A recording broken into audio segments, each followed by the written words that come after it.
गप आपण मानक पई रंगहीन होली।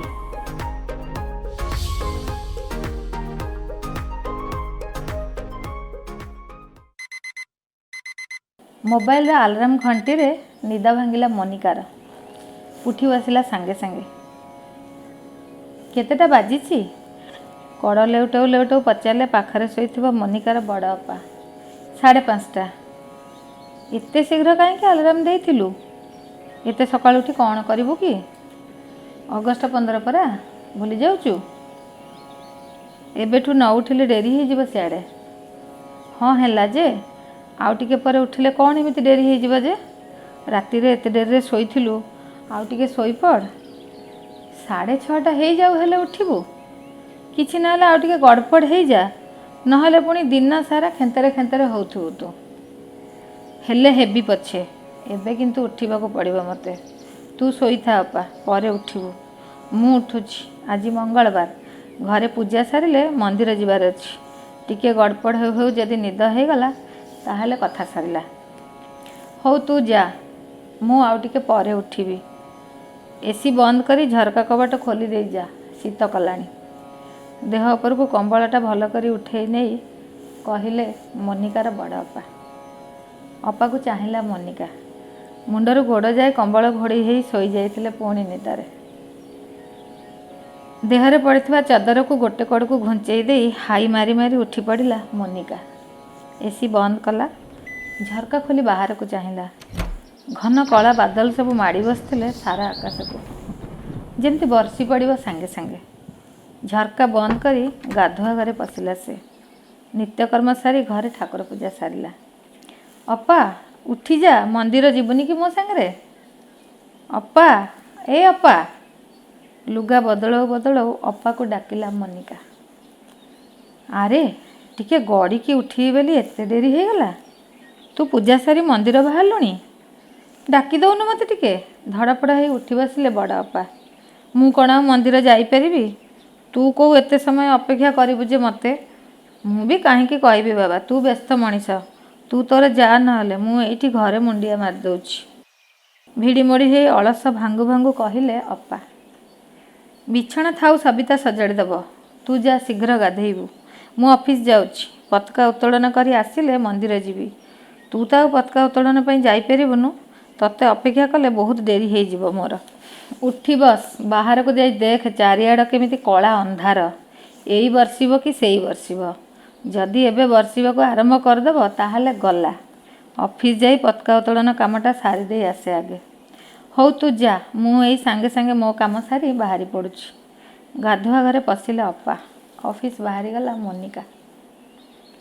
तमर ऑफिस रे खाली पताका उत्तोलन कर दे स्वाधीनता दिवस सारदेल ना सेउ बुंदिया बंटा हला म? गाड़ी रे बसु बसु मोनिका को पचारिला अपा। अच्छा अपा, स्वाधीनता दिवस रे सेउ बुंदिया बंटा हवाटा गोटे बड़ कथा ना? आम पिला बेले स्कूल रे सेउ बुंदिया दिया होउतला। मु जहा जानिछि एबे भी स्वाधीनता दिवस रे स्कूल मानकरे सेउ बुंदिया दिया होउछि। अपा कथार उत्तर न दे कहिला मोनिका। हठात ब्रेक मारी गाड़ी अटकेला ड्राइवर। देखिलुणी पिला माने केड़े सुंदर प्रभात फेरी करचंदी। भारी भल लगुची देखिबाकू। गाड़ी भीतर मुह गोले पिला को देखी देखी कहले बड़ अपा। सामना को चाहिला मोनिका। सांगे सांगे गाड़ी रो कबाट खोली बाहर को बाहरी गला से। मन दे देखिबाकू लागिला। हाथ रे छोटरू बड़ क्रम रे जातीय पताका धरी वंदे मातरम स्लोगान दे धाड़ी बांधी चलुथबा स्कूल पिला मानकू। ठिया ही रहिला पिला माने पूरा रास्ता पारी हो सारिबा पर्यंत। मझिरे मझिरे पिला मानक स्वर सहित स्वर मिसई वंदे मातरम स्लोगान मध्य देला से। देखिलु ना अपा, बढ़िया लगुनी? छोट छोट पिला माने केते सुंदर हाथ रे पताका धरी धाड़ी बांधी चलीचंती। समस्तंकर एका प्रकार स्कूल ड्रेस, एका प्रकार जोता। बहुत वर्ष पर ए दृश्य देखिबाकू पाइली मु। भाबिथिली आजिकाली बोध हुए होउनी आ एसबू। पिला खाली स्कूल रे पताका उत्तोलन करी फेरी जाउचंती। गाड़ी भितर बसी डोर बंद कला मोनिका। आमे केमिति आम गाँ स्कूल रे पढ़िला बेले प्रभात फेरी करथुले तोर मने पड़ुछि अपा? एमाने ताहले टिके डेरी रे प्रभात फेरी करछंती। आमे किंतु गाँ रे केड़े बेगी करुथुले। सरस्वती पूजा, गणेश पूजा भली बड़ी भोर उठी गाधोई पाधोई सफा स्कूल ड्रेस पिंधि पकाउथुलु। सकाळ होउणु न होउणु आरंभ हो जाउथला हमर प्रभात फेरी। गाँटा सारार लोक मध्य भोर उठी बंध उपरे गदा हो जाउथले हमर प्रभात फेरी देखिबा पई। खाली देखु नथिले, आम सहित वंदे मातरम स्लोगान देला बेलकु सेमाने भी आम स्वररे स्वर मिसौथले। पाखापाखि 2 किलोमीटर बाट चली चली जाउथले ना आम प्रभात फेरी पई। हाँ सेतिके हब कि आउ टिके कम हेई पारे। सेपट गाँ स्कूल छुआ आम स्कूल आसी चॉकलेट खाई जाउथले, आमे जाई सेपट गाँ स्कूल चॉकलेट खाई आसुथले। पुणी निज स्कूल को आसिला बेलकु सेव बुंदिया ठुंगा। सार दीदी माने स्वाधीनता दिवस विषय बड़ बड़ लोक मानक विषय केते भल कथा भाषण रे कही शुणाउथिले हमको। आमे भी भाषण दउथुलु। सतरे भारी मजा होउतला सेतेबेले। जेतेबेले वर्षा होउतला टिप टिप वर्षा रे भिजी भिजी बुलिया को केते भल लागुतला कहलु अपा। मने पड़ुछि मोर जो वर्ष अगस्त 15 सकाळे प्रभात फेरी बेले वर्षा होउतला से वर्ष प्रभात फेरी आसिला बेलको तो पई बौर गाड़ीटा निर्धार्य थिला। काहेकि काहेकि कोन भूली गलुनी कि सेतेबेले कोन आमे जोता पिंधुतले सबु साई स्लीपर चटी। सेथिरे तू पुणी चालुथुलु फटर फटर हे। आउ तोर स्लीपर चटीरू कादुआ पानी छिटिकी स्कूल ड्रेस रा पूरा पछपट जो दाग हो जाउथला। बहु सबु बेले विरक्त है कौन कहूला तोर मने नहीं। तोरी सांगरे भौणीटे जाई आसिला, तार जामापटा किछि है नहीं, अथच तू कौन करके आसचु। मु कौन जानी जानी कि कली कि चप्पल तो सैया चलिला माने कादुआ पानी छिटकी पड़ुची। मु कौन करथांती आउ तू कहूलु चलला भलिया चलले हब ना, एमिति काहे छिटा मारथांता। तू चलिबू घोड़ांक भलिया, एमिति हबनी आउ कौन हब। विरक्त होउतला बहु तो कथा सुनी। भला हला जा, मते जेमती चली आसे ना, मु तो मो जामा पैंट सफा करी। तोर कौन हो जाउची जे छड़ा केमिति छड़ौचु से दाग सबू मु देखे। चलुला किछि समय एमिति बौर आउ तोर। सतरे एबे मने पड़िले आखि सामने जेमती से दृश्य सबू देखा जाउची। केते बदली गलानी या भितर आम गाँ बंध। माटी कादुआर प्रश्न नहीं, पक्का रास्ता। एबे पिला माने आराम रे पक्का रास्ता रे चली चली जाई प्रभात फेरी करचंती। खाली कोन सेतिकी आजिकली कोन पिला माने स्लीपर चटी पिंधि चालुचंती। एबे तो समस्तक गोड़े जोता। ता छड़ा आउ कोन आग बेली प्रभात फेरी अच्छी। केते स्कूल तो आजिकली पिला माने प्रभात फेरी करू नाहंती। 3 भाग पिला भी स्वाधीनता दिवस कि स्वतंत्रता दिवस रे स्कूल भी आसु नाहंती। आम बेले आमे से दिन जेमिति हेले स्कूल को आसुथुलु। वर्तमान अधिकांश पिलांक पई एइटा हे गलानी गोटे छुट्टी दिन। गाड़ी अटकिला मंदिर सामने रे। मते ए मंदिर को आसिया को भारी भल लागे। हनुमान जी सहित महादेव, काली, गणेश, जगन्नाथ समस्त को एकाठी गोटे बेढ़ा भितर दर्शन हो पूजा भी हो। आज तो सांगरे न आसी पारथिले भल लगी नथांदा मते जम्मा, कहिले बड़ अपा। हौ तू आगे भोग आ दीप नहीं कि जाई तोर पूजा सारे, नहले तू जो निठे निठे चलू ए मंदिर से मंदिर डेरी हो मोर सियाड़े। अपा को आगे दीप देदेल। दोकानी को कहला मोनिका। हठात शुभिला जोरे पाटीगोल। ये पाटीगोल कौन आज भली दिन रे पुणी मंदिर पाखरे। मंदिर पाखरे किए आ पाटीगोल करिवो। सेई भिकारी गुड़ा परा। तांकर दिन अदिन किछि अछि ना। सी कहीं बुझा आज स्वाधीनता दिवस कि आउ कौन। विरक्त हो कहले दोकानी भाई। कहीं पाटीगोल करछंती से माने कौन असुविधा है कि तांको सहित कहीं गंडगोल करछंती ना कौन। ना मो तांको सहित किए कहीं गंडगोल करिवो। आराम रे बसचंती, लोक माने देखी जाउचंती। आजिकली को मागिबा को पड़ुची से मानकू। श्रद्धालु माने मंदिर बाहर आपण छाए तांको पाखक जाउचंती। हिसाब करी पैसा भोग सबु दे जी जा बाटर जाती। सेथिरे भी निज निज भितर कलिगोल। भाग बंटारे कोठी टिके असुविधा हो जाइथिबो। काम तो किछि नहीं। सुखिलाटारे बसी बसी दिन को केते रोजगार कौन आउ करिवे। मंदिर रे एमिति हेले विरक्ति लगुछि। एते पाटीगोल रे ठाकुर को पूजा करिवो केमिति। किए पुणी तांको चुप होगा पई कहिबे। सेमानंको किए कौन कहबो। आमे परा किछि कहिले आउरी जोरे काउ काउ हेबे। सेई जहाँ मंदिर परिचालक कथा शुणिबे सेमाने। गलेनी सी समस्त को गाड़ी देवे। बड़ बड़ ठोपा वर्षा पकड़ा को आरंभ करदेला। दौड़ी जाए काली मंदिर रे पशिगला मोनिका। ସେପଟକୁ ଗଲୁଣି ନା ଜମା ଏଇଠିକି ଆଗେ ଆସୁଛୁ? ଅପା ପଚାରିଲେ ମନିକାକୁ। ଜମା ଏଇଠିକି ଆଗେ ଆସୁଛି ପରା। ତୁ ମୋତେ କହୁଥିଲୁ, ମୁଁ ସେପଟୁ ସବୁ ସାରି ଆସିଲିଣି। ତୁ କ'ଣ କରିବୁ ଏବେ? କିଛି ତ ସାରିନୁ, ଭିଜିଯିବୁ ତ। ହଁ ଭିଜିଲେ ଭିଜିବି ପଛେ, ପୂଜାଟା କିନ୍ତୁ ସାରିଦିଏ। ପୂଜା ସାରି ମନ୍ଦିର ପ୍ରଦକ୍ଷିଣ କଲା ମନିକା। ଫେରି ଆସି ଅପା ପାଖରେ ଛିଡ଼ା ହେଲା। ପୁରା ଭିଜିଲୁ, ଥଣ୍ଡା ଧରିବନି? କ'ଣ ଆଉ କରିଥାନ୍ତି, ଡ୍ରାଇଭରକୁ କହିଥିଲେ ଗାଡ଼ିରୁ ଛତା ଆଣିଥାନ୍ତା ଯେ ଭିଜିଗଲି ତ ଆଉ। କମିଯାଇଛି ଟିକିଏ ଏବେ, ଚାଲେ ଗାଡ଼ି ପାଖକୁ ଚାଲିଯିବା। ଡ୍ରାଇଭରକୁ କହିଛି ଛତା ନେଇକି ଆସୁଛି, ବ୍ୟସ୍ତ ହନା, ଓଦା ହେଇକି ଯାଆନା ତୁ, ମୁଁ ପଛେ ଭିଜିଲେ ଭିଜେ। ମୁହଁ ଟେକି ପାଚେରୀ ବାହାରକୁ ଚାହିଁ ଚାହିଁ କହିଲା ମନିକା। କ'ଣ ଦେଖୁଛୁ କି? ଦେଖୁଥିଲି ବର୍ଷାରେ ଭିକାରୀମାନେ ଯେ କେଉଁଠି ବସିଲେ କେଜାଣି, କାହିଁ ଜଣେ ବି ଦେଖାଯାଉନାହାନ୍ତି ତ। ଏଇ ଟିକିଏ ଆଗରୁ କଳିଗୋଳ କରୁଥିଲେ ଏତେ, କୁଆଡ଼େ ଚାଲିଗଲେ ସମସ୍ତେ? ଦେଖୁଛୁ ପରା ବର୍ଷା ହେଉଛି, ବର୍ଷାରେ ସିଏ ଆଉ କେମିତି ବସିଥାନ୍ତେ? ସବୁ ଘରକୁ ଚାଲିଯିବେଣି, ଆମର ଚାଲ ଏବେ ଯିବା। ହଉ ତୁ ଡ୍ରାଇଭର ସାଙ୍ଗରେ ଛତାରେ ଯା, ମୁଁ ମୋର ଯାଉଛି। ମୁଣ୍ଡ ଉପରେ ଲୁଗା କାନି ପକାଇ ଗୋଡ଼ ବଢ଼େଇଲା ମନିକା। ମା, କିଛି ଦେଇକି ଯାଅ। ନରମ କଣ୍ଠସ୍ୱରଟିଏ ଶୁଣି ଫେରି ଚାହିଁଲା ମନିକା। କାଳୀ ମନ୍ଦିରର ଗୋଟେ କଣକୁ ଜାକି ଜୁକି ହେଇ ଠିଆ ହେଇଥିଲା ଭିକାରୁଣୀ ଝିଅଟି। ମା, କିଛି ଦେଇକି ଯାଅ, ଆଉ ଥରେ ମାଗିଲା ଭିକାରୁଣୀ। ଆଗକୁ ଆଗେଇଥିବା ପାଦଟି ପୁଣି ପଛକୁ ଫେରିଲା ମନିକାର। ଅପା ତୁ ଗାଡ଼ିରେ ବସ୍, ମୁଁ ଆସୁଛି। ତମର ଆଉ ଅନ୍ୟମାନେ ତ କାହିଁ ଦେଖାଯାଉନାହାନ୍ତି, କୁଆଡ଼େ ଗଲେ ସମସ୍ତେ? ମୁଁ ତ ଖୋଜୁଥିଲି ପଇସା ଦେବା ପାଇଁ, କହିଲା ମନିକା। ସମସ୍ତେ ଘରକୁ ଚାଲିଗଲେଣି। ନିଜ ନିଜ ଭିତରେ କଳିଗୋଳ କଲେ ତ ବାବୁ ରାଗିକି କହିଲେ ଘରକୁ ଚାଲିଯିବା ପାଇଁ।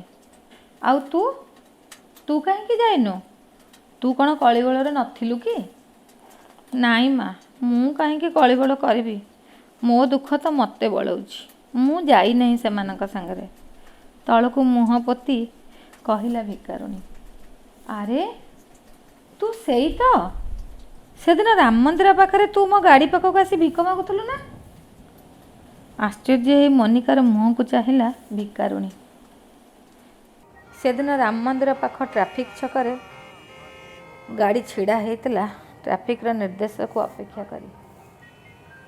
ନଇଁ ପଡ଼ି କାଚ ବାଟେ ମନ୍ଦିରକୁ ଚାହିଁ ମୁଣ୍ଡିଆ ମାରିଦେଇ ଆଖି ବନ୍ଦ କରି ବସି ପଡ଼ିଥିଲା ସେ।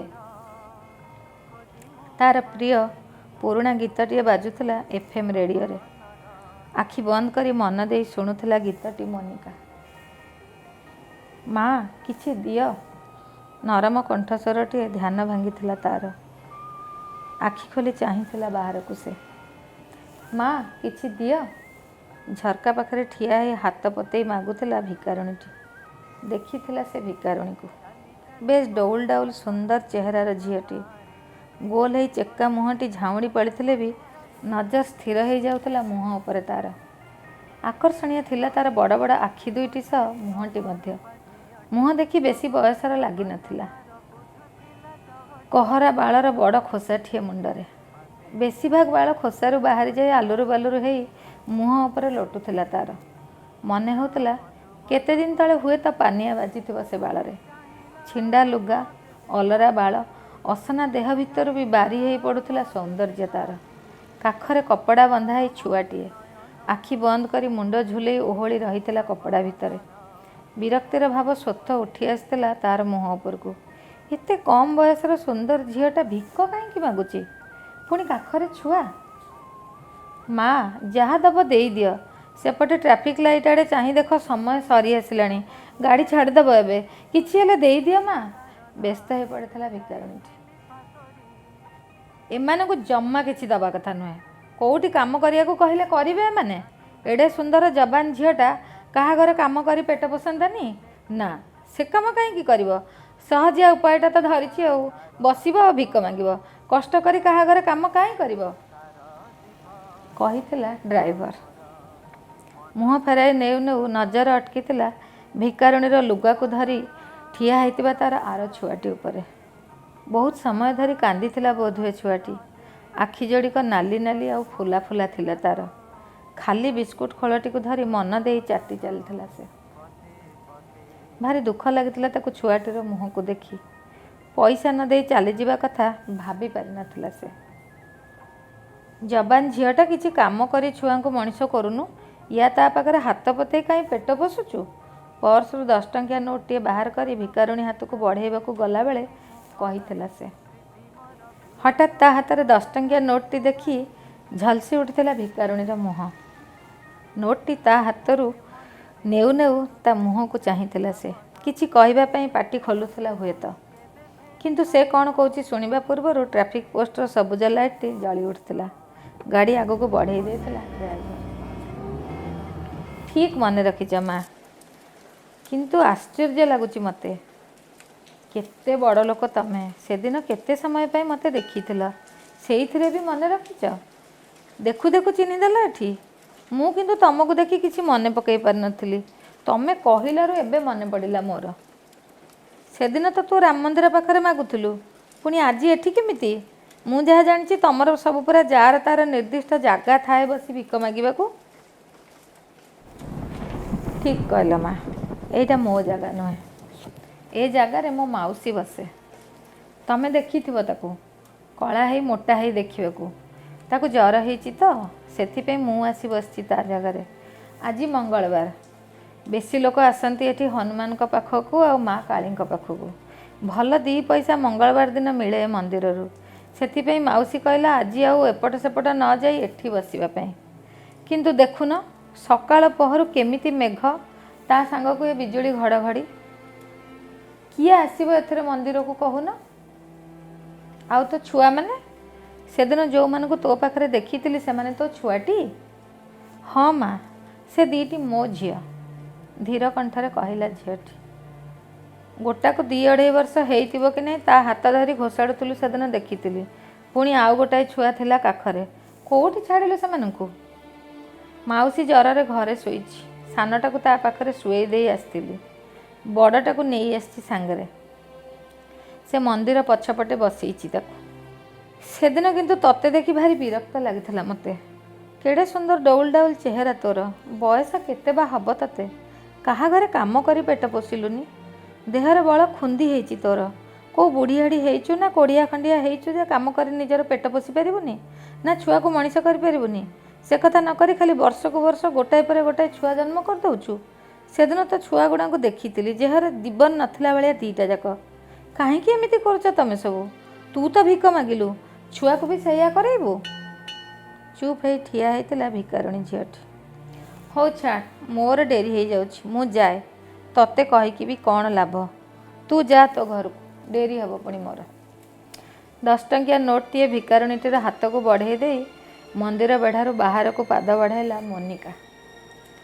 ମା', ଗୋଟାଏ କଥା କହିବି? ଟିକେ ଦବିଲା କଣ୍ଠରେ କହିଲା ଭିକାରୁଣୀ ଝିଅଟି। ଫେରି ଚାହିଁଲା ଭିକାରୁଣୀକୁ ମୋନିକା। କ'ଣ କହିବୁ? ତମେ ଯାହା କହିଲ ପୁରା ଠିକ୍ କଥା ମା'। ଏକଥା ଖାଲି ତମେ କହୁନା, କେତେ ଲୋକ ପଇସାଟିଏ ମୋ ତାଟିଆକୁ ଫୋପାଡ଼ିଲା ବେଳକୁ ଏକଥା କହିଥାନ୍ତି। ସବୁ ଶୁଣେ, ଭାଗ୍ୟକୁ ନିନ୍ଦି ଚୁପ୍ ରୁହେ। କ'ଣ କହିବି? କେମିତି କହିବି? କାହାକୁ ବି କହିବି? ଭାବି ହେଉଥାଏ ମୁଁ ଯଦି ସମସ୍ତଙ୍କ କଥାର ଉତ୍ତର ଦେଇ ସମସ୍ତଙ୍କୁ ବୁଝେଇବାକୁ ଚେଷ୍ଟା କରିବି, ମୋ କଥା ଶୁଣିବାକୁ କାହା ପାଖରେ ବେଳ ଅଛି ଯେ? କିଏ କାହିଁକି ସମୟ ଦେଇ ମୋ କଥା ଶୁଣିବ ବା ମୋତେ ବୁଝିବ? କେଉଁ କଥା ତୋର କହୁନୁ ତୁ? ହଁ ମା', ମୁଁ ଭାବୁଛି ତମକୁ କହିଲେ ତମେ ହୁଏତ ବୁଝିବ। ତମେ ବୁଝ କି ନ ବୁଝ, ଆଜି କିନ୍ତୁ ମୁଁ ତମକୁ ମୋ କଥା କହିବି ମା'। ଗୋଟିଏ କଥା ଜାଣିଥିବ ମା', ସମସ୍ତେ କ'ଣ ଖୁସିରେ ଭିକ ମାଗିବାକୁ ଆସନ୍ତି, ନା କାମକୁ ଫାଙ୍କିବାକୁ ଭିକ ମାଗିବାକୁ ଆସନ୍ତି? ନାଇଁ ମା', ସେ କଥା ନୁହେଁ। ଭିକ ମାଗି ଚଳୁଥିବା ସବୁ ଭିକାରୀ ସେମିତି ନୁହନ୍ତି। ବହୁ ଜାଗାରେ ସମୟ ଓ ପରିସ୍ଥିତି ମଣିଷକୁ ଏମିତି କରିବାକୁ ବାଧ୍ୟ କରିଥାଏ। ତମର ଯଦି ବେଳ ଅଛି, ମୁଁ କହୁଛି ମୋ କଥା, ଟିକେ ମନ ଦେଇ ଶୁଣ ମା'। ଏତେ ବର୍ଷ ଧରି ମୋ ସହିତ ଘଟି ଯାଇଥିବା ଘଟଣା ଦୁର୍ଘଟଣା ସବୁକୁ ମାଡ଼ି ମକଚି ମନ ଭିତରେ କୋଉ କୋଣକୁ ଫୋପାଡ଼ି ଦେଇଛି। ବହୁ କଷ୍ଟରେ ସବୁ କିଛି ଭୁଲି ଜୀବନ ଜୀଇବାକୁ ଚାହିଁଛି ମୁଁ। ଆଶ୍ଚର୍ଯ୍ୟ ହେଲା ମୋନିକା। ଚାହିଁ ରହିଲା ଭିକାରୁଣୀ ଝିଅର ମୁହଁକୁ। ଯେବେଠୁ ମୋର ହେତୁ ହେଇଛି, ମୁଁ ଦେଖିଛି ବୋଉ ମୋର ଥାଳି ଧରି ବସି ଭିକ ମାଗିବାର। ପେଟରେ ଥିବାବେଳେ କୁଷ୍ଠରୋଗରେ ଭୋଗି ଭୋଗି ବାପା ଚାଲି ଯାଇଥିଲେ ଆରପାରିକୁ ବୋଲି ବୋଉ କହିଥିଲା ମୋତେ। ସାନଟି ବେଳରୁ ବୋଉ ମୋତେ ସାଙ୍ଗରେ ନେଇ ଆସୁଥିଲା ତା'ର ଭିକ ମାଗିବା ଜାଗାକୁ। ସେଇଠି ବସି କୁକୁର ମାଙ୍କଡ଼ଙ୍କ ସହ ଖେଳି ମାଟିରେ ବସି ମାଟି ମିଶା ଖାଇବାର ଖାଇ ବିତିଛି ମୋର ପିଲାଦିନ। ଧୀରେ ଧୀରେ ବଡ଼ ହେବା ସହିତ ମୋର ଆଉ ମନ ହେଇନଥିଲା ବୋଉ ସାଙ୍ଗରେ ତା ଭିକ ମଗା ଜାଗାକୁ ଯିବାକୁ। ମନ ହେଇନଥିଲା ବି ସକାଳ ସଞ୍ଜ ହାତ ପତେଇ କହିବାକୁ, ମା ମୁଠାଏ ଦିଅ, କିଛି ହେଲେ ଦେଇଯାଅ ବାବୁ। ବୋଉ ମୋର ଆଉ ତୋ ସାଙ୍ଗରେ ବସି ଭିକ ମାଗିବାକୁ ମନ ହେଉନାହିଁ, ମୁଁ ଯିବିନି ତୋ ସାଙ୍ଗରେ। କେଉଁଦିନ କାଳୀ ମନ୍ଦିର ସାମ୍ନା ଗଛ ମୂଳ, କେଉଁଦିନ ସାଇବାବାଙ୍କ ମନ୍ଦିର ସାମ୍ନା ଗେଟ୍ ପାଖ, ପୁଣି ଆଉ କେଉଁଦିନ ଶିବ ମନ୍ଦିର କି ହନୁମାନ ମନ୍ଦିର, ପୁଣି ଜଗନ୍ନାଥ ମନ୍ଦିର ନହେଲେ ସନ୍ତୋଷୀମା ମନ୍ଦିର ବେଢ଼ା ଭିତରେ। ମୁଁ ତୋ ସାଙ୍ଗରେ ଏତେ ମନ୍ଦିର ବେଢ଼ା ବୁଲି ବୁଲି ଭିକ ମାଗି ପାରିବିନି। ତୁ ତୋର ଯା, ମୁଁ ଘରେ ରହିବି। ସେଦିନ ବୋଉକୁ କହିଥିଲି ମୁଁ। ଘରେ ରହି କ'ଣ କରିବୁ? ବୋଉ ପଚାରିଥିଲା ବ୍ୟସ୍ତ ହେଇ। ମୁଁ ପାଠ ପଢ଼ିବି ବୋଉ, ଅଲଗା ଛୁଆମାନଙ୍କ ଭଳି ମୋର ବି ଭାରି ମନ ହେଉଛି ସ୍କୁଲକୁ ଯାଇ ପାଠ ପଢ଼ିବାକୁ। ତୁ ମୋର ନାଁ ଲେଖେଇ ଦେ କେଉଁ ଗୋଟାଏ ସ୍କୁଲ ଦେଖି। ମୋ କଥା ଶୁଣି ଆଶ୍ଚର୍ଯ୍ୟ ହେଇ ଚାହିଁଥିଲା ବୋଉ ମୋ ମୁହଁକୁ। ଏମିତି ଚାହିଁ ରହିଛୁ କ'ଣ ମୋ ବୋଉ? ତୁ ତ ମୋତେ ଏମିତି ଚାହିଁ ରହିଛୁ ଯେମିତି ମୁଁ କ'ଣ ଗୋଟାଏ ବଡ଼ ଭୁଲଟାଏ କରି ପକେଇଛି। ତୁ ଯାହା ପଛେ କର, ମୋର ସ୍କୁଲରେ ନାଁ ଲେଖେଇ ଦେ, ମୁଁ ପାଠ ପଢ଼ିବି। ତୋ କଥା ଶୁଣି ମୋତେ ଭାରି ଭଲ ଲାଗୁଛି ଲୋ ଝିଅ। ମୋର ବି ଭାରି ମନ ତୋତେ ପାଠ ପଢ଼େଇବାକୁ। ତୁ ପେଟରେ ଥିଲା ବେଳଠୁ ତୋ ବାପା କହୁଥିଲା ଭିକ ମାଗି ମାଗି ଆମ ଜୀବନଟା ସରିଲା, କିନ୍ତୁ ଆମ ଛୁଆକୁ ଆମ ଭଳିଆ ଭିକ ନ ମଗେଇ ପାଠ ପଢ଼େଇବା। ସିଏ ତ ଚାଲିଗଲା ତା ବାଟରେ। ମୁଁ ମାଇ ପିଟା, ଏକଲା ଲୋକ, କେଉଁଠିକି ନେଇକି ଯିବି ତୋତେ? କେଉଁଠି ସ୍କୁଲ କେମିତି ନାଁ ଲେଖା ହେବ? ମୁଁ କ'ଣ କିଛି ଜାଣିଛି କେମିତି କରିବି ସେ କଥା କହିଲୁ? ମୁଁ କିଛି ଜାଣିନି ବୋଉ, ତୁ ଏତେ କଥା କହନା ମୋତେ। ଯାହା ବି ହେଲେ ମୁଁ ସ୍କୁଲ ଯିବି, ପାଠ ପଢ଼ିବି। ଆମ ଏ ବସ୍ତି ତଳପଟକୁ ପରା ସ୍କୁଲ ଅଛି। ବସ୍ତି ପିଲା ତକ ସବୁ ସେଇଠିକି ପଢ଼ିବାକୁ ଯାଆନ୍ତି। ତୁ ସେଇଠି ମୋ ନାଁଟା ଲେଖେଇ ଦେଉନୁ। ଆରେ ହଁ, ଠିକ୍ କଥା ମନେ ପକେଇଲୁ ଝିଅ। ଆମେ ବେଳେବେଳେ ଯେଉଁ ସେପଟର ଶିବ ମନ୍ଦିରକୁ ଯାଇଥାଉ, ମୋର ମନେ ପଡ଼ୁଛି ସେଇଠି ସ୍କୁଲର ମାଷ୍ଟର ଜଣେ ଆସନ୍ତି। ଭଲ ବାବୁ ଜଣକ ଆମ ପାଖକୁ ଆସି ଭଲରେ ଆମ କଥା ପଚରା ପଚରି କରି ପଇସା ଦେଇଯାଆନ୍ତି ଆମକୁ। ରହିଥା, ଆର ସପ୍ତାହକୁ ଆମେ ଯିବା ସେପଟ ଶିବ ମନ୍ଦିରକୁ, ତାଙ୍କୁ ଦେଖା କରି କହିବା। ସେଇଆ ହେଇଥିଲା। ପର ସପ୍ତାହକୁ ଶିବ ମନ୍ଦିର ବେଢ଼ାକୁ ବୋଉ ସାଙ୍ଗରେ ଯାଇଥିଲି ମୁଁ। ସେ ସାର୍ ବି ଆସିଥିଲେ ସେଠିକି। ବୋଉ ତାଙ୍କୁ ଡାକିକି କହିଥିଲା ମୋ ପାଠପଢ଼ା କଥା। କିରେ ଝିଅ, ତୁ ପାଠ ପଢ଼ିବୁ?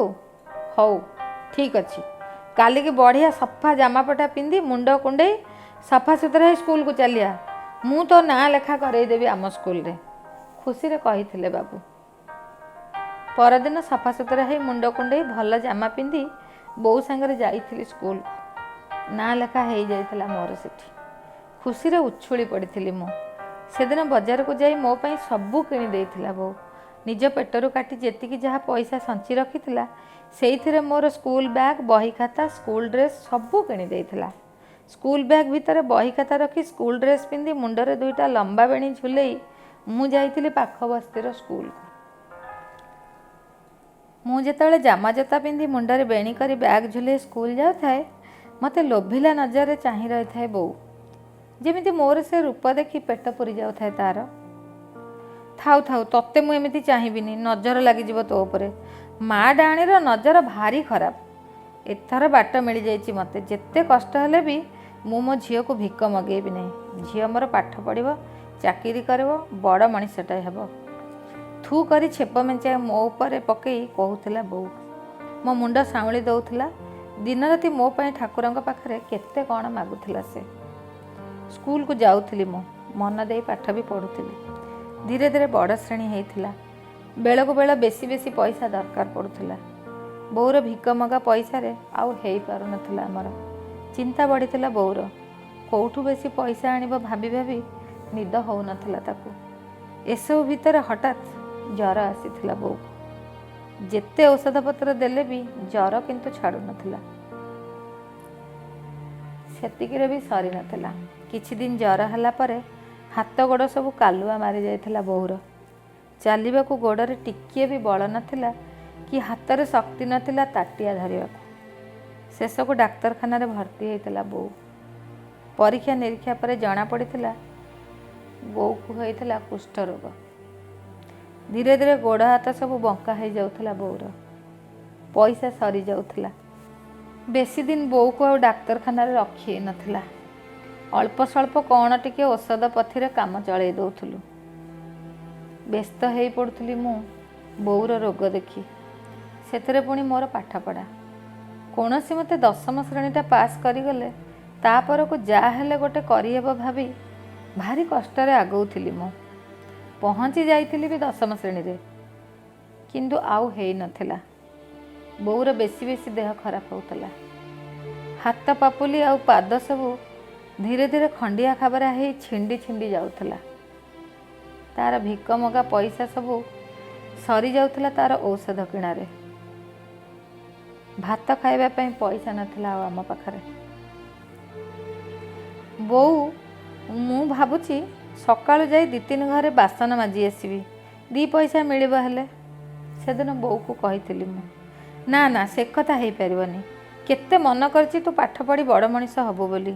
ତୁ କହୁଛୁ କ'ଣ ନା କାହା ଘରେ ଯାଇ ବାସନ ମାଜିବୁ? ବ୍ୟସ୍ତ ହେଇ କହିଥିଲା ବୋଉ। ନହେଲେ କେମିତି ହବ ତୁ କହ ବୋଉ? ତୁ ଆଉ କେତେ ଦିନ ଭିକ ମାଗିପାରିବୁ? ତୁ ତ ଆଉ ବେଶୀ ବସିପାରୁନୁ। ତୋର ସବୁ ପଇସା ଔଷଧରେ ଯାଉଛି।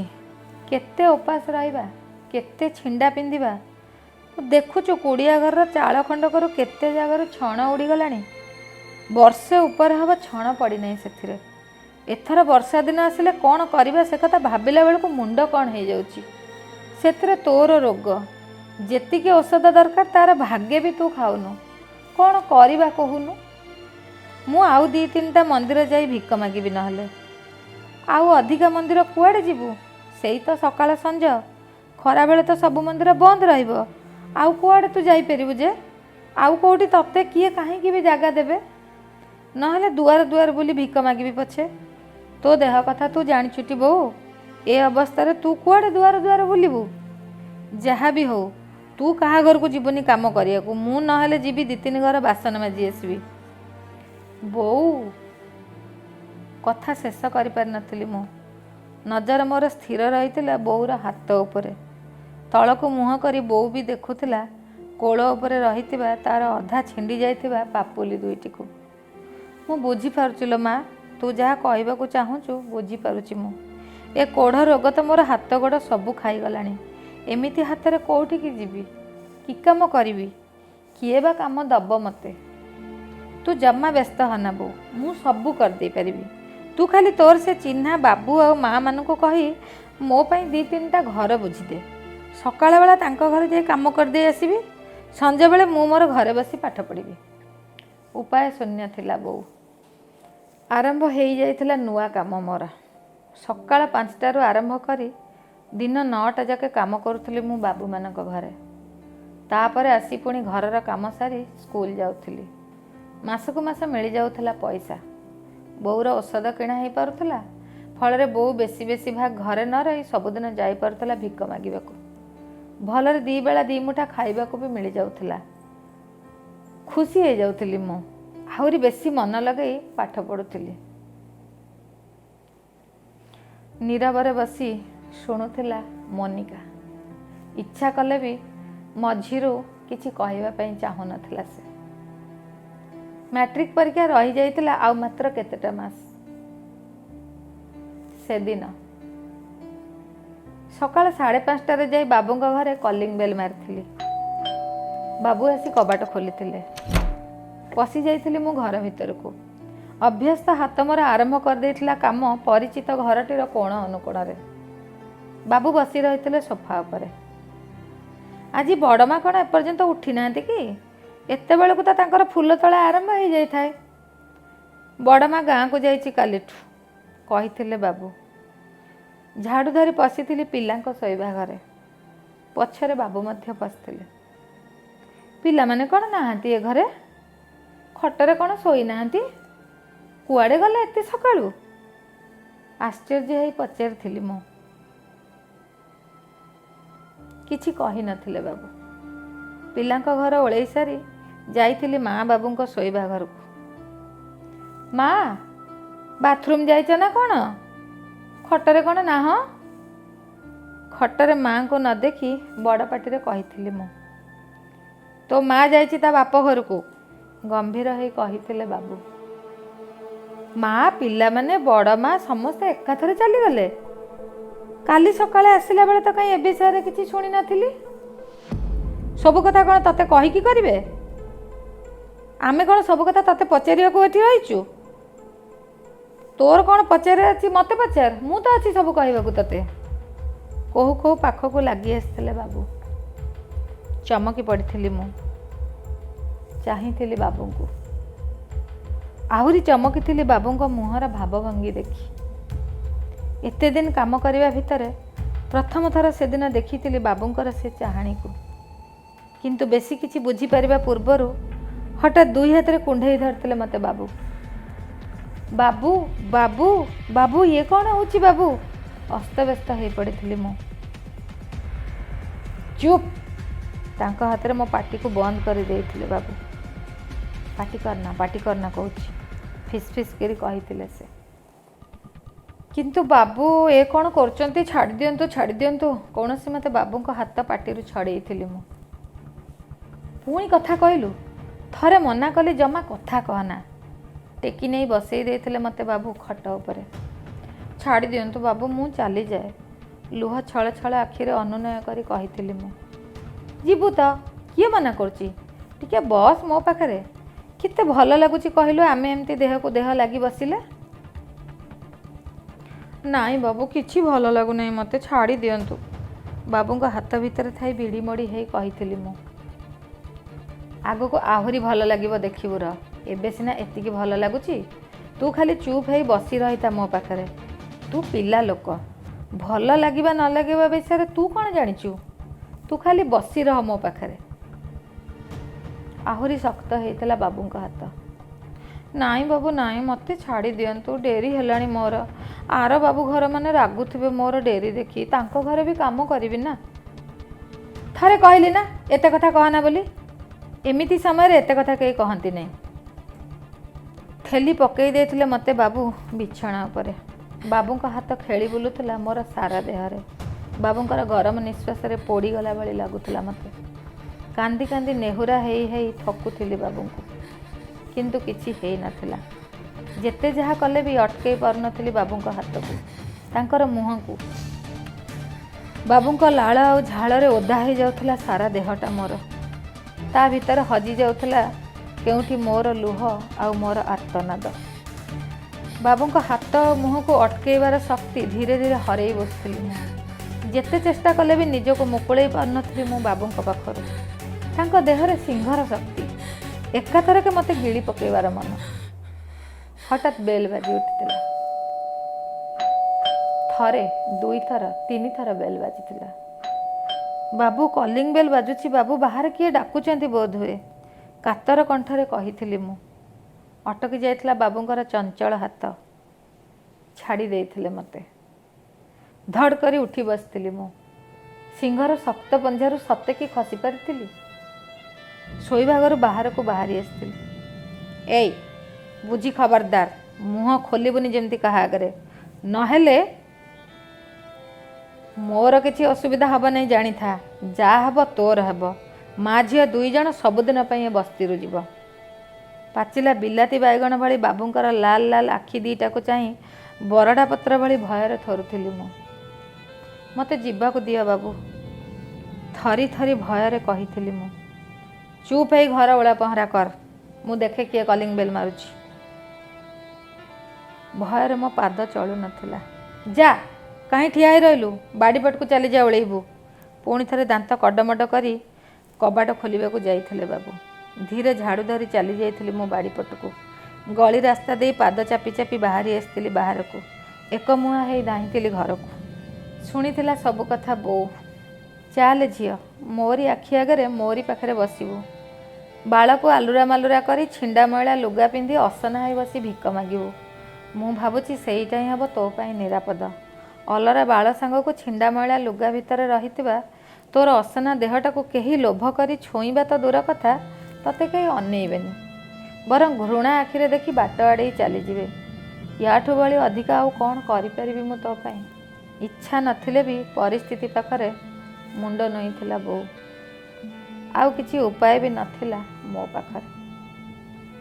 ଶେଷକୁ ବାହାରିବାକୁ ପଡ଼ିଥିଲା ମୋତେ, କିନ୍ତୁ ସ୍କୁଲକୁ ନୁହେଁ। ମୋର ଇଚ୍ଛା ଅନିଚ୍ଛା ସବୁକୁ ଜଳାଞ୍ଜଳି ଦେଇ ତାଟିଆ ଧରି ବୋଉ ସାଙ୍ଗରେ ଯାଇ ମନ୍ଦିରରେ ବସି ଭିକ ମାଗିବାକୁ। କିଲୋ ପାଠ ପଢ଼ୁଥିଲୁ ପରା, ପୁଣି ଏଠି କାହିଁକି? ସରିଗଲା କି ପାଠପଢ଼ା? ହଁ ମ ସେଇଆ ନୁହେଁ ଆଉ କ'ଣ, କେତେ ଦିନ ଆଉ ସେ ପାଠ ପଢ଼ିଥାନ୍ତା? ପାଠ କ'ଣ ଏତେ ସହଜ ହେଇଛି ତାକୁ ଯିଏ ନାହିଁ ସିଏ ପଢ଼ିଦେବ? ପୁଣି ଇଏ, ଆମେ ତ ପ୍ରଥମରୁ କହୁଥିଲୁ ତାକୁ ସେ ପାଠପଢ଼ା କଥା କହନା। ଏଇଠି ହେଲେ ମା ସାଙ୍ଗରେ ବସିଲେ 2 ପଇସା ଅଧିକା ନେବା ଘରକୁ। ମା ପାଖରେ ଝିଅ ବସିଲା, କଥା ଗଲା। ତୋର ବୟସ ବଢ଼ୁଛି, ରୋଗ ବି ବଢ଼ୁଛି, ତୁ ଆଉ କେତେ ଆସିପାରିବୁ? ଝିଅକୁ ତ ଆସିବାକୁ ପଡ଼ିବ ଯେମିତି ହେଲେ। ଝିଅ ଏଠି ଆସି ବସିଲେ ମା ଝିଅଙ୍କର ପେଟ ପୁରିବ ନା ଝିଅ ଫୁଲେଇ ହେଇ ପାଠ ପଢ଼ିବାକୁ ଗଲେ ପେଟ ପୁରିବ? ସିଏ ସିନା ପିଲାଟା ଥିଲା ବୁଝିପାରୁନଥିଲା, ତୁ ମାଆଟା ହେଇ କେମିତି ବୁଝିପାରିଲୁନି ଏତିକି? ବୋଉ ସାଙ୍ଗରେ ବାକି ଭିକାରୀମାନେ ଟାହି ଟାପରା କରିବାକୁ ଭୁଲୁ ନଥିଲେ। ବୋଉର ଛିଣ୍ଡା ମଇଳା ଲୁଗାରେ କୌଣସି ମତେ ଟାଣି ଟୁଣି ହେଇ ଦେହ ଲୁଚେଇ ଦିନ ଦିନ ଧରି ବାଳରେ ତେଲ ନ ଦେଇ ଅଲରା ମଲରା ବାଳ କରି ତାଟିଆ ଧରି ବସିଥିଲି ବୋଉ ପାଖରେ। ଯେଉଁ ବୋଉ ସବୁଦିନ ସକାଳୁ ମୁଁ ସ୍କୁଲକୁ ଯିବା ପୂର୍ବରୁ ପ୍ରଥମେ ସୁନ୍ଦର କରି ମୋର ଲମ୍ବା ଗହବା ବାଳରେ ବେଣୀ ପକେଇ ବେଣୀରେ ନାଲିଆ ରିବନ ବାନ୍ଧି ଖୁସି ହେଉଥିଲା, ସେଇ ବୋଉ କହୁଥିଲା, ବେଣୀ ପାରିବା ତା ସହିତ ନାଲିଆ ରିବନ ଦୂରେ ଥାଉ, ଜମା ମୁଣ୍ଡରେ ପାନିଆ ବି ମାରିବୁନୁ ତୁ। ଯେଉଁ ବୋଉ ତା ପେଟରୁ କାଟି ହାଟରୁ ମୋ ପାଇଁ ନାଲିଆ ନେଳିଆ ଜାମା କିଣି ଆଣି ମୋତେ ପିନ୍ଧେଇ ଲୋଭିଲା ଆକାରେ ମୋତେ ଚାହିଁ ରହୁଥିଲା, ସେଇ ବୋଉ ମୋତେ ଜୋର ଜବରଦସ୍ତ କରି ଖାଲି ଛିଣ୍ଡା ମଇଳା ଲୁଗା ପିନ୍ଧିବାକୁ ଦେଇଥିଲା। ଦିନ ଗଡ଼ୁଥିଲା। ମୋ ପାଇଁ ବୋଉର ଚିନ୍ତା ମଧ୍ୟ ବଢ଼ି ଚାଲିଥିଲା। ତା'ର ରୋଗ ବି ବଢ଼ି ଚାଲିଥିଲା। ସବୁବେଳେ ଜ୍ୱର, ଘା ଘାଉଡ଼, ହାତ ପାଦ ବେଶୀ ବେଶୀ ଛିଣ୍ଡି ଛିଣ୍ଡି ଚାଲିଥିଲା। ବହୁ ଚେଷ୍ଟା କରି ମଧ୍ୟ ଆଉ ପାରିନଥିଲା। ବିଛଣା ଧରିଥିଲା ସେ। ଶେଷକୁ ରୋଗରେ ପଡ଼ି ପଡ଼ି ଚାଲି ଯାଇଥିଲା ଆରପାରିକୁ। ପୁରାପୁରି ଏକା ହେଇଯାଇଥିଲି ମୁଁ। ଦିନରେ ଭିକ ମଗା, ରାତିରେ ବୋଉ କରିଥିବା ଚାଳିଆଟି ଭିତରେ ଏକା। ଆଉ ସେଦିନ ଥିଲା ହୋଲି। ସପ୍ତାହେ କାଳ ଜ୍ୱରରେ ଭୋଗୁଥିଲି ମୁଁ। ଭିକ ମାଗିବାକୁ ଯାଇପାରିନଥିଲି। ଘରଟା ଭିତରେ ପଡ଼ି ପଡ଼ି ମୁହଁରେ ମାଛି ବେଢ଼ି ଯାଉଥିଲେ ମୋର। ଟିକିଏ ଜ୍ୱର କମିଲାରୁ ଭୋକର ଦାଉ ଆଉ ସମ୍ଭାଳି ହେଉନଥିଲା। ପାଣି ଟୋପାଏ ବି ଘର ଭିତରେ ନଥିଲା ପିଇବା ପାଇଁ। କଷ୍ଟରେ ଉଠି ଥରି ଥରି ଘୋଷାଡ଼ି ହେଇ ହେଇ ଚାଳିଆ ବାହାରକୁ ଆସିଥିଲି ମୁଁ। ଶୁଭିଥିଲା ହୋ ହଲ୍ଲା। ଆମ ବସ୍ତିର ଥିବା ଛକ ଉପର ଚଗଲା ଭାଇ ଦୋକାନରେ ଭିଡ଼। ଚାଲିଥିଲା ହସ କୌତୁକ। କେତେ ରକମର ରଙ୍ଗ ନେଇ ବୋଳାବୋଳି ହେଉଥିଲେ, ଇଏ ତା ମୁହଁରେ ସିଏ ତା ମୁହଁରେ। କେତେ ସମୟ ଧରି କୁଡ଼ିଆ ଦୁଆରେ ବସି ରହିଥିଲି ମୁଁ। ଭୋକ ଶୋଷରେ ତଣ୍ଟି ଶୁଖି ଯାଉଥିଲା ମୋର। ଧୀରେ ଧୀରେ କମିଥିଲା ପାଟିଗୋଳ ଆଉ ହସ କୌତୁକ। ଖରାବେଳ ଗଡ଼ି ଯାଇଥିଲା।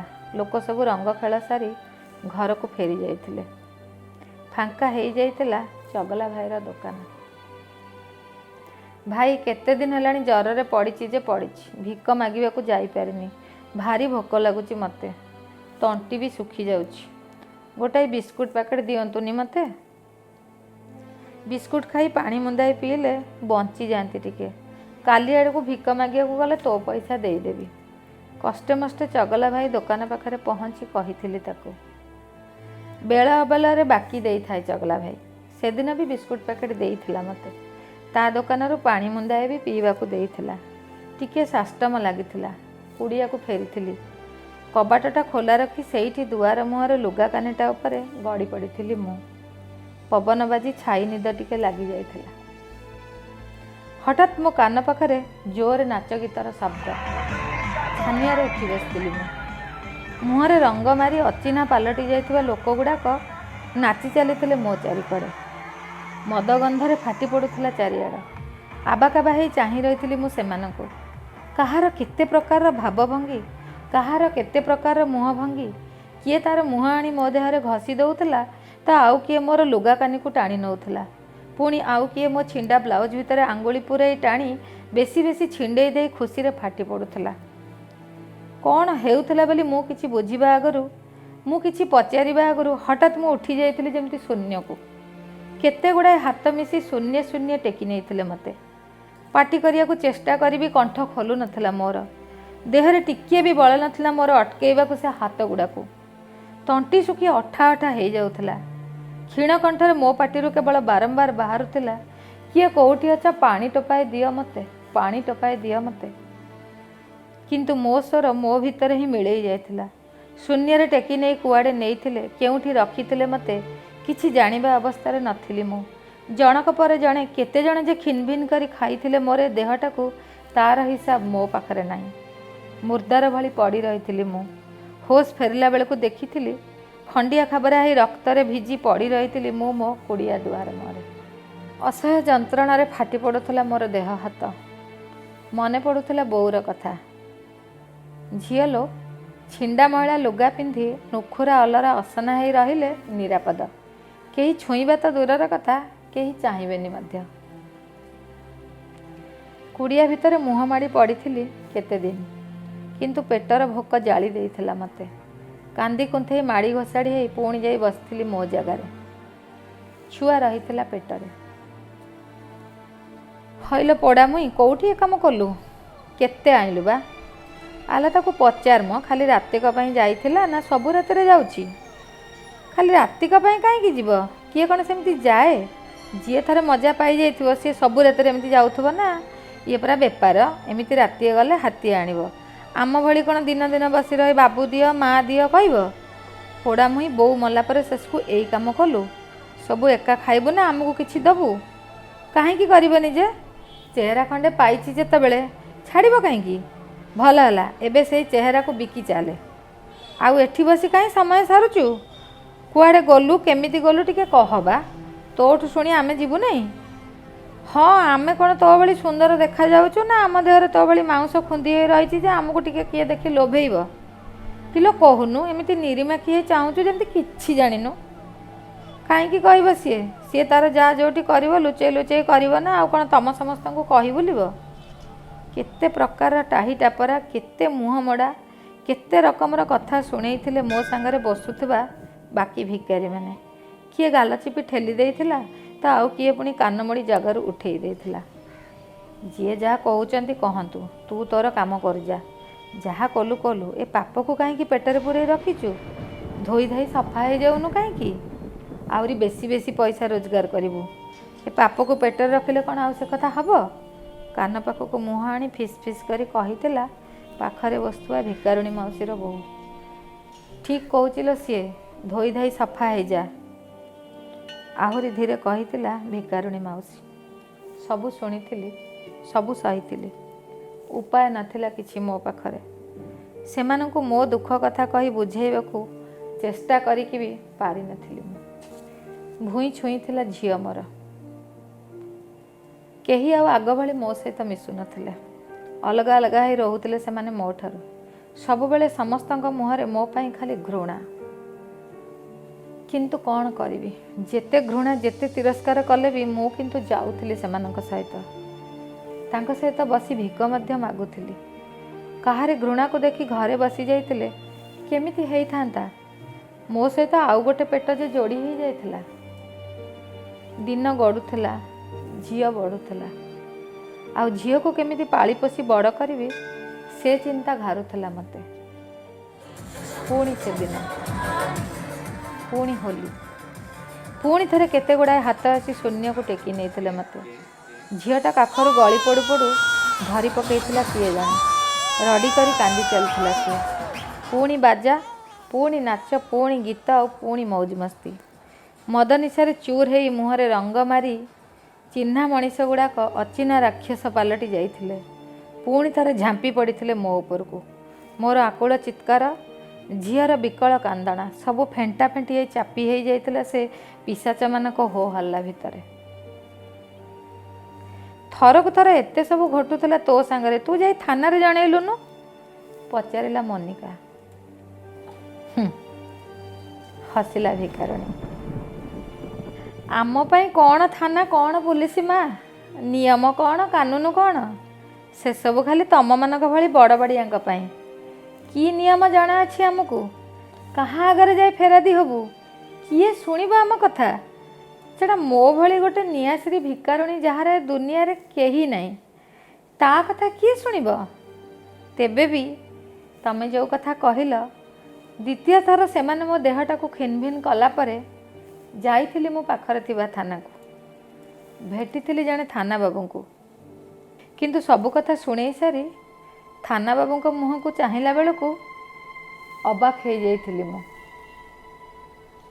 मुह को केमिति गोटे विकृत करी झील को चाह कही सबू है जे तू एईटा को काखेकी कहीं आसचु एठिकी, एईटा को घर छाड़ी आसिलुनी, सांगरे नहीं नहीं कहीं बुलुचु, यार कईटा बापा हिसाब रखिचु ना नाई बा।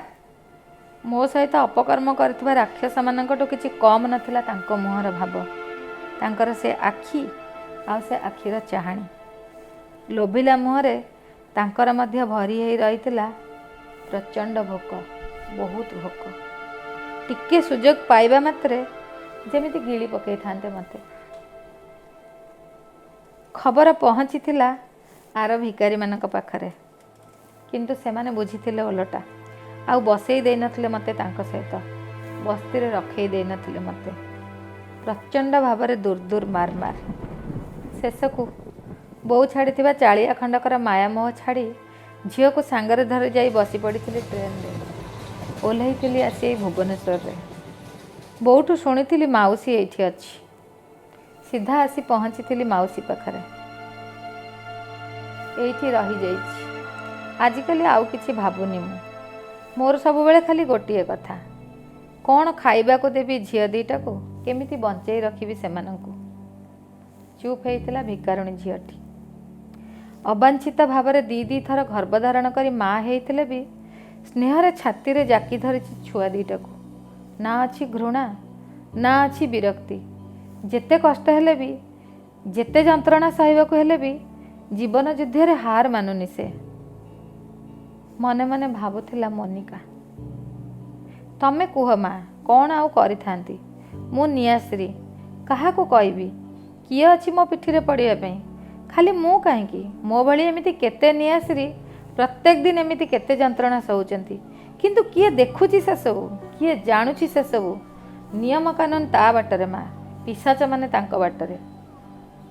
हाँ, गोटे समय जीवन प्रति मोह छाड़ी जाइथिला मोर, बंचिबाकू इच्छा नथिला, जीवन हारिदेबाकू बसीथिली, किंतु परे पुणी निजको बुझेइथिली मु जदि चली जीवी एमानक कथा किए बुझिबो। मु कहूतिली कौन कि से भिकारुणी माउसी बहु जो कथा कहूथिला कथाटा पूरा करि पारि नथिला मोनिका। कथारे कहिबा भारी सहज माँ, हेले कामरे करिबा भारी कष्ट। कोउठी डाक्तर आउ कोउठी मु डाक्तर पाखक जाइतिले डाक्तर जे सहजरे मो कथारे राजी हो जाइथांता से कथा किए कहबो। आम भलिया लोक जोठी को जीवु खाली घृणा ही पाइबु। ता छड़ा तमे कण आजिकालिका नीति नियम जानि न। मु जेते बुझेई कहितिले कि को डाक्तर विश्वास करिथांते मो कथा को, जेते बंकाधड़ा प्रश्न करिथांते तार उत्तर कौन देइथांती मु। शेषरे सेई थाना पुलिस जाए कथा जाइथांता।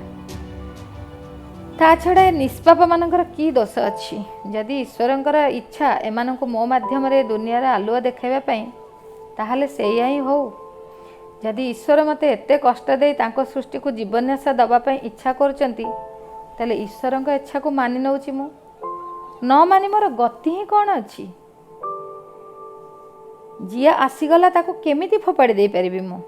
माँ कौन केबे ता छुआ को फोपाड़ी दे पारे, काहे की फोपाड़ीबी, की दोष करछन्ती एमाने। मु कौन से पिशाच मानक भलिया हेइची। सेमाने सिना मो देहटा को खिनबिन करी खाइला बेले तांकर बुद्धि विवेक मनीषपणिया सह पुरुषपणिया भी हरई देइथिले, किंतु मु परा माँ, मु कौन से कथा करि परिबी। पाप कले सेमाने, दंड पाइबा कथा सेमाने, किंतु सेमाने रहिचंती आराम रे। सेमाने आजी भी होली खेलुचंती, अथच ए निष्पाप छुआ दीटी कौन दोष करचंती जे दंड भोगिबे। छुआ को मनीष कला बेले मु देखु नै मो छुआ देहरे को राक्षसर रक्त, मु देखुची सेमानक देहरे बहुतबा मो रक्त को। मोर भीतर बाहरी चंती सेमाने पेट भीतर रखी पुणी मु जतबेले सेमानकु दुनिया को आनीची बंचिथिबा जाय निश्चित सेमानकु मो लुगा कानी तळे घोड़ेई रखिबी। ठीक जेमिति मो बो मते घोड़ेई रखुतला, मो पई सपन देखितला, मते बड़ मनीष करिया पई केते चेष्टा करथिला। मु भी सेमिति करिबी। मो बो सिना पारि नथिला, मु किंतु पारिबी। मु निश्चित मो झियो मानकु मनीष करिबी। मु बंची थाउ थाउ से शैतान मानक भली मो रक्त को हिनिमान करी दुनिया दांडियार छाड़ी दे पारिबिनी। ବନ୍ଦେ ମାତରମ୍ ବନ୍ଦେ ମାତରମ୍ ବନ୍ଦେ ମାତରମ୍। ପାଖେଇ ଆସୁଥିଲେ ପିଲାମାନେ ପ୍ରଭାତ ପେରି ସାରି। ବଢ଼ି ଚାଲିଥିଲା ବନ୍ଦେ ମାତରମ୍ର ସ୍ୱର। ଚାପି ହେଇଯାଉଥିଲା ସେ ସ୍ୱର ଭିତରେ ଭିକାରୁଣୀର ଆହୁରି କେତେ କଥା। ଗପଟି କେମିତି ଲାଗିଲା ଆପଣଙ୍କର ମତାମତ ନିଶ୍ଚିତ ଭାବରେ ଜଣାଇବେ।